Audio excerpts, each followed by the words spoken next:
En este video hablaremos de la organización de las ideas y de la documentación. Organización de las ideas. Características de la organización de ideas. Clasificar es una capacidad de la mente humana que nos permite captar las similitudes y diferencias que existen entre varios conceptos a fin de organizarlos en clases. Ahora, ¿qué son las clases? Una clase es un conjunto de elementos que poseen propiedades comunes. Las clases se pueden relacionar. Las relaciones que pueden existir entre las clases son de tres tipos: inclusión, exclusión e intersección. La inclusión se da cuando los elementos de una clase A son también elementos de una clase B. Por ejemplo, la clase de los cisnes está incluida dentro de la clase de los ovíparos. Todos los cisnes son ovíparos. Por otro lado, la exclusión se da cuando ninguno de los elementos de la clase A se dan dentro de la clase B. Por ejemplo, la clase de los patos está fuera de la clase de los mamíferos. Ningún pato es un mamífero. Finalmente, la intersección se da cuando se producen elementos comunes entre dos clases. Por ejemplo, la clase de los gatos y la clase de los perros comparten la cualidad de ser mamíferos. Continuemos con la organización de las ideas en un escrito. Anteriormente, te hemos mostrado cómo reconocer grupos de objetos. Sin embargo, en un trabajo de organización análogo, es necesario ante todo distinguir un número limitado de ideas principales, categorías. A partir de ellas, después las ideas se dividen en grupos. Pero ahora, ¿cómo organizamos esta información? Para eso contamos con dos importantes herramientas: el mapa y el esquema. Entonces, ¿qué es el mapa? Según la opinión de Eco 1994, en particular, presenta las ideas de un modo jerárquico, las ideas principales en posición dominante sobre las ideas secundarias.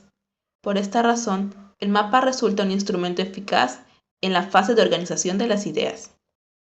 Con el mapa, damos un nuevo paso a la clarificación y el enriquecimiento de las relaciones que forman parte de cada uno de los grupos. En esta imagen podemos apreciar cómo se conforma el mapa. Continuemos con el esquema. Según este mismo autor, el esquema presenta las ideas siguiendo un orden y una jerarquía. El orden de las ideas en el esquema se repetirá en el texto, salvo en el caso de cambios eventualmente introducidos en el proceso de la redacción. El uso de los niveles jerárquicos garantiza la posterior organización de las ideas en función de su importancia y generalidad. En esta imagen podemos apreciar cómo se conforma el esquema. Para finalizar con la primera parte, estos son algunos de los datos curiosos. La documentación. ¿Qué es la documentación?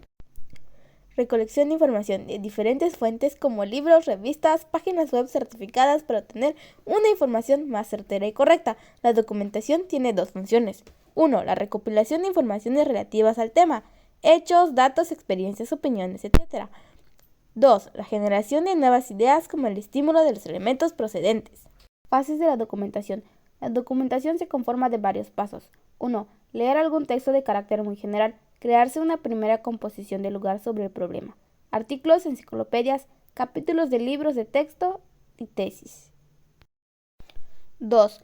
Componer por escrito una lista de los objetivos de la investigación, elementos sobre los que queremos encontrar información. Hará la lectura más cuidadosa y activa.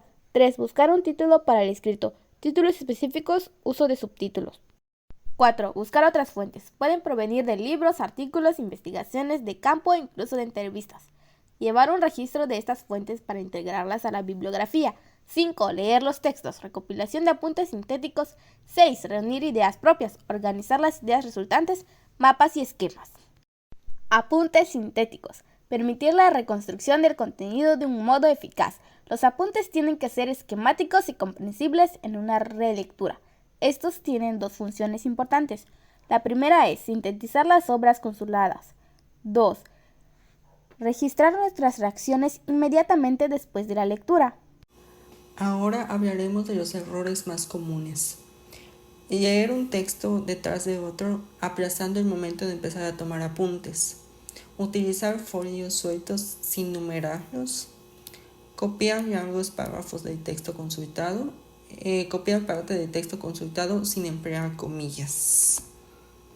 Escribir un texto continuo, difícil de releer y de reutilizar, al igual que mezclar información del texto con nuestros propios comentarios, son uno de los errores más comunes.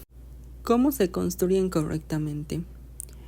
Primero, redactar apuntes autónomos y autosuficientes. Construir las notas por puntos separados. Parafrasear y traducir el texto con palabras que nos resulten más familiares, no solo copiar el texto. Utilizar preferentemente frases completas. Igualmente buscar simetrías en la construcción de los apuntes, diferenciar los comentarios propios de la información de los textos, incluir elementos de referencia del documento. Ahora pasamos con los datos curiosos. La documentación es también conocida como revisión literaria. La palabra documentación significa el acto de registrar los resultados de una investigación, ya sea oficial o no. Por último, los ejemplos. Las bases de datos son el ejemplo perfecto de las herramientas que podemos utilizar para documentar información de manera correcta y confiable. Bases de datos como EBSCO, JSTOR, Springer, Web of Science, Wire, Bilex y la biblioteca digital Wadi son herramientas que podemos ocupar durante este proceso. En conclusión, escribir no es siempre una tarea sencilla, especialmente cuando se trata de textos de investigación. Sin embargo, como hemos visto y analizado a lo largo de este sencillo video, existe una gran variedad de estrategias de las que podemos hacer uso durante el proceso de la preescritura para facilitar el trabajo y dar una mayor calidad a nuestros escritos.